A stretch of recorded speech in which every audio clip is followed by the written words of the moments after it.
Hello, everyone, and welcome to another episode of Autism Stories. I'm your host, Doug Bletcher, the founder of Autism Personal Coach. Autistic people are the true experts of the autistic experience, and Autism Stories is where we interview autistic people to learn from their diverse stories, experiences, and get their insights. If you would like to be notified about each week's episode of Autism Stories, we suggest you subscribe on your favorite podcast listening platform. Now, on to today's episode. Sam Hiatt joins us to discuss how AI impacts communication and his experience of going to Burning Man each year for the last decade. We hope you enjoy today's conversation. Sam, great to see you again. Thanks for joining me here on Autism Stories. My pleasure. I'd love to start off our conversation by learning, where does your story in the autistic community begin? I suppose it began when I was born and is still emerging. I suppose my awareness of it began through learning about ADHD. And it took me a couple years until I started to actually learn more about ADHD. And when I did, I got really excited about it and started noticing all the patterns in my family and being really vocal about what I observed and stirred up a lot of noise, for better or for worse. It was only later, after learning about the theory of monotropism, that I started to learn about autism. The theory of monotropism resonated so much with me and introduced me to autism, something that I had been unfamiliar with. I had all the common misconceptions about what it might mean. And anyway, I wanted to mention that because of the experience being vocal about things with my family and ADHD, I have instead been quiet about the patterns that I notice in my family that resonate with autistic experience. Now, you mentioned monotropism, and I read where you mentioned reading Fergus Murray's article on the starting point for understanding autism, monotropism in practice. And you appreciated its non pathologizing perspective, as I butchered those words. That's okay. What aspects of monotropism do you did you feel connected to your own autistic experience? What was what resonated so much in particular was the way that Fergus described attention in terms of inertia. And in fact, I think one of the 6 points of understanding autism that Fergus describes is that changing tracks can be destabilizing. And just that, the way they phrased it is perfect here. Like changing tracks, like I can imagine the the metaphor of inertia is present in those words, and changing tracks. I'm imagining like being on a bicycle, going down a track and be trying to stay in the grooves, and that changing those tracks is destabilizing. Thinking about attention in terms of inertia was, I think, extremely influential in my understanding of myself and everything that, or it's a frame through which I see things as I'm learning about autism. You're one of the rare guests here on Autism Stories that I met in person before interviewing. We met at the Autism and Suicide Prevention Conference last month. What were your takeaways from what I thought was a really important conference? I think one of my biggest takeaways from that conference was actually the fact that no one else was talking about AI safety. I had assumed that it would be a hot topic already. I didn't quite know what to expect for the conference, but I was just surprised that no one else was talking about so-called AI-induced psychosis. The connection in my mind that there is that there's increased risk for so-called AI-induced psychosis, that risk is increased for autistic individuals or neurodivergent people. And so I just expected it to be a big topic at the conference. Now, I understand you're working on a machine learning project. Has there been anything you've learned about this project that you think can help us as humans in our time in this natural world and Earth space? I appreciate the question. Yeah, as I'm working on this, well, I've been studying machine learning as a special interest of mine for over a decade now, and I can definitely get lost in headspace. And I'm learning how important it is to maintain human connection and how that's tricky. It's challenging because like friends aren't always available and their attention might be elsewhere, and it's challenging cooperating with people. And and it can be really tempting to instead interact with AI, especially now with like ChatGPT. The more openly I share with it, the more resonant its responses are. And it's strangely comforting. And it's a strange feeling to feel understood by a machine, to feel more understood by a machine than by most people. And that's a scary feeling. It's an isolating one. This project I've been working on recently was actually specifically intended to help leverage AI to bridge communication between neurotypes, between people that process information differently. I feel like AI has great potential there to like help distill a big long brain dump or stream of consciousness block of text. It can help like find the patterns and potentially translate that to communicate the ideas to someone else, where that's the idea that AI could potentially help with communication. But I realized that it was actually alienating. And when I realized that this project to facilitate communication was backfiring, well, I realized I needed to take a step back and think about the ways that I was using it and like the ways that well, thinking about what I was really asking it. I'm trying to be mindful about what thinking I offload to AI. And my mind just went a bunch of different directions there. No, I think that's really important because I've kind of had that experience to an extent myself in terms of AI being alienating, and that the theme for me this year, more important than ever, is in person community building, which I kind of stayed away from for a while due to the overwhelm and our community is not built for us as autistic people to thrive in. That's interesting. So you say you've noticed that difference in ease of interacting with AI as compared to interacting with actual people? Well, yeah, I mean, I think, it's a language learning model, right? So it's learned how to interact with people in a way that I think might give validation where sometimes interacting with humans may not give that validation. That's a good way to put it. And yeah, it is the validation that can be very helpful. And if it can be dangerous if it's validating the wrong things. Yeah, absolutely. And I think that's what I noticed is that as it was initially when it was validating me, I was feeling like, okay, this is good. This is giving me, chemicals that make my brain feel happy, right? But then it started to validate me and I was thinking like, that's not very authentic.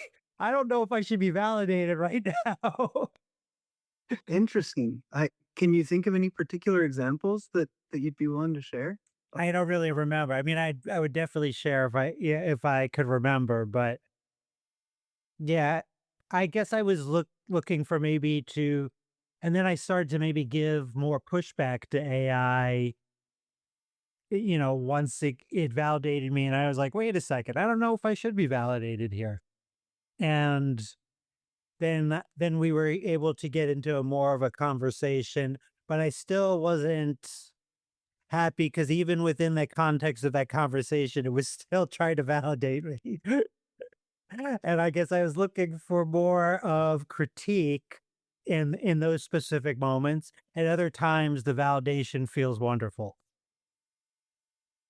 Yeah, yeah, that's interesting. I've noticed the same where sometimes I'm looking for critique and it's like, I don't want this, I don't need this praise right now. It's annoying. Like, just like, let's jump past that. So I try to adjust that behavior by adjusting my prompts and Right. trying to tell it like, I want you to critique me now. And often that helps. But as I'm doing that, I'm very aware of the fact that I'm the one in control.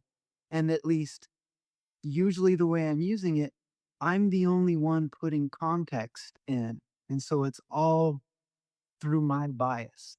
And and so I've been trying to, depending on context or what I'm trying to do, like I try to pull in as many different viewpoints as I can. And I try to do the best I can to represent other people's viewpoints when I get asked for AI feedback, but I'm still aware of the fact that I'm biasing it by selecting what goes into the prompt. And that has been very apparent to me from the very beginning.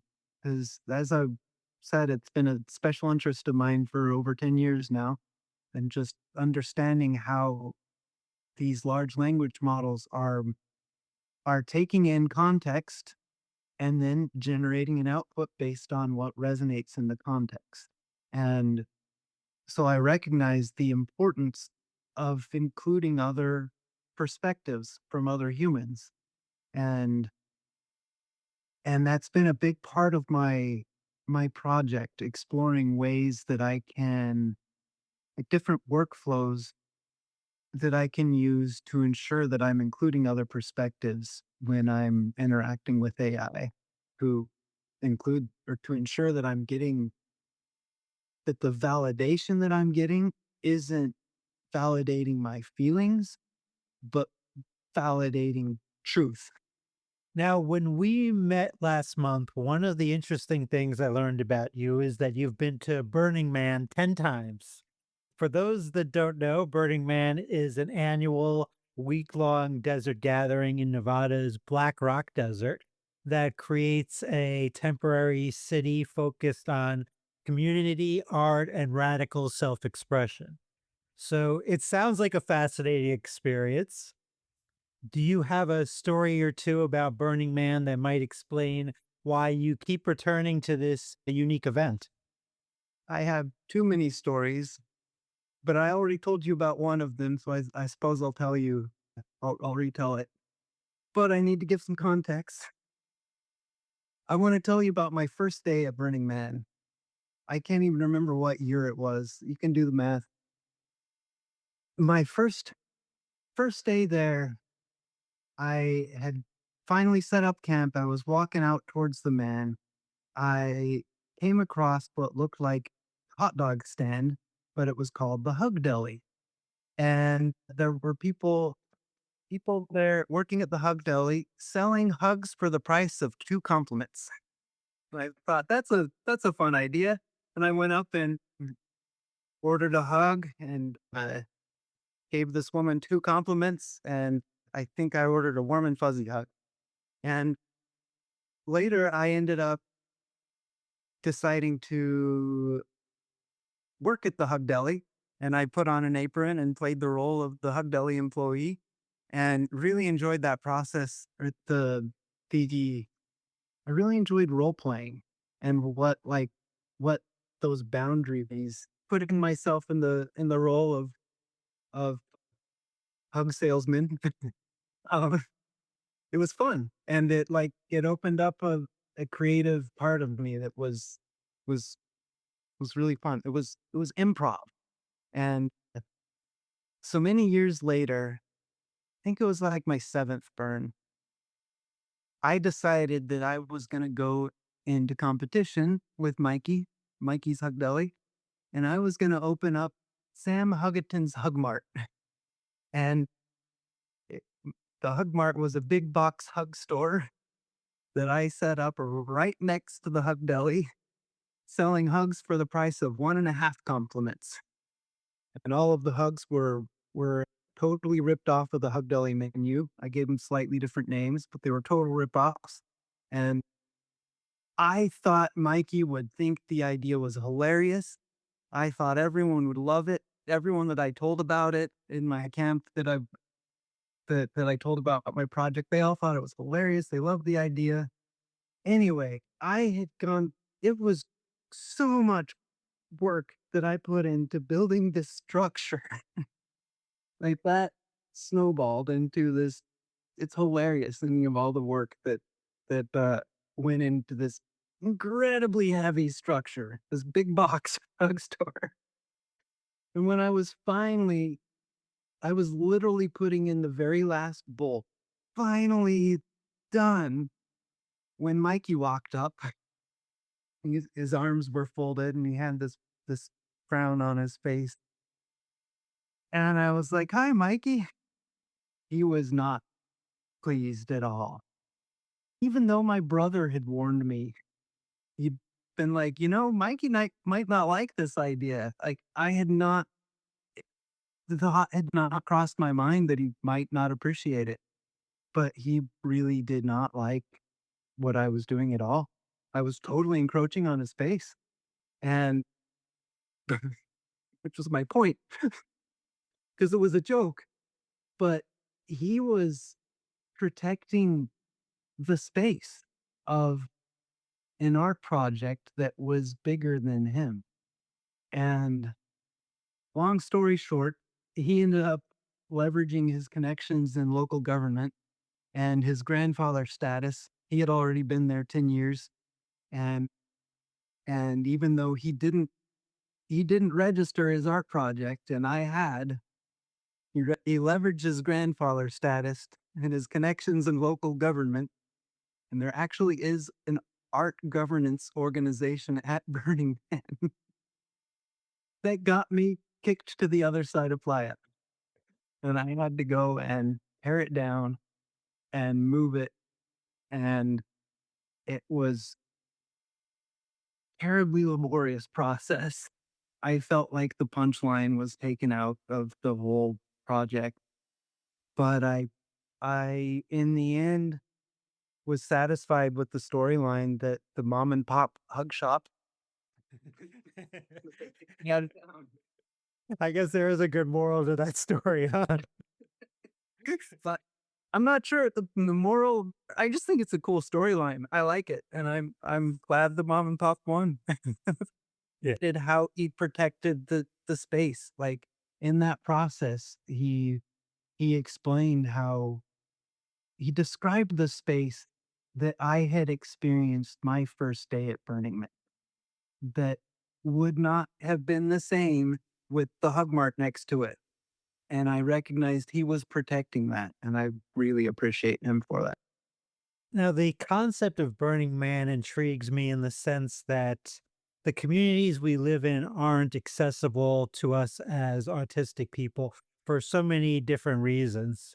And I'm wondering if you found Burning Man may give us some clues to how we can build more accessible communities. Yeah, I mentioned this last year was my 10th year at Burning Man, and it was actually my first since 2019 and was the first one w- when that I went to with an understanding of neurodivergence, of my own neurodivergence. And I also had already been on a mission to understand what neurodiversity affirming spaces looked like. I ended up going back to Burning Man and having a reunion with all my friends from the from years past and realized that I had a perfect example of a neurodiversity affirming space all along. That's exactly why I like Burning Man. It's naturally radically inclusive. It's an intentional community that specifically tries to include everyone and accommodate everyone's experience and also find I'm not sure where to go with that, getting philosophical, but Well, I think one word you used there, I think really resonated with me, and that is intentional, because our communities are not intentional about making things accessible. And it sounds like maybe Burning Man is. there's a list of 10 principles of Burning Man, and they're descriptive, not prescriptive. One of them is radical inclusion, and which I mentioned. Another is, I think it's worded community engagement, and another is civic responsibility. It just is. It just is inclusive. I think it was likely developed by people who were likely neurodivergent themselves and were sure there are people who could validate that speculation, but it naturally is an affirming community. I'm still trying to come up with some specific examples. I'm sorry, I can't. That's all right. I guess one of the things that I think about Burning Man never being there, that it's adaptable in the sense that you build this kind of city from scratch, and then you can take it down, and the following year adjust accordingly. Yeah, yeah, it's interesting because it maintains this sense of familiarity, yet it's always changing. The my camp has been there every year that I've been, and it's been mostly the same, but it also changes just a bit every year. My camp is called Swing City, and we build a rig for aerial acrobatics. And we have these rings hanging from chains, and you can swing on them like Tarzan. It's one of the most fun things ever. Well, just that the rig has grown over time, and so has the camp. It's usually on the same side of town. Well, it always has been on that same side of town, but it shifts sometimes closer to the center of the town. Sometimes it goes further away. There's always a plan, a street plan that's based around like concentric circles of a clock, where between 10 o'clock and 2 o'clock, it's open space. If you look up Black Rock City on Google Maps, you'll see what I'm talking about. But that basic plan is more or less the same every year. And so, yeah, everything's that familiar. And Sam, lastly, how can our listeners connect with you beyond this conversation? On Substack, I'm modulating epsilon, and I would love more subscribers. In particular, I'm very interested in knowing how many others uh, are out there leaning on AI and specifically to process this. I'm just remembering we didn't get to a part we were talking about to process this unveiling of realizing that I'm neurodivergent. I'm curious to know how many others might be using AI in that and what their experience might be.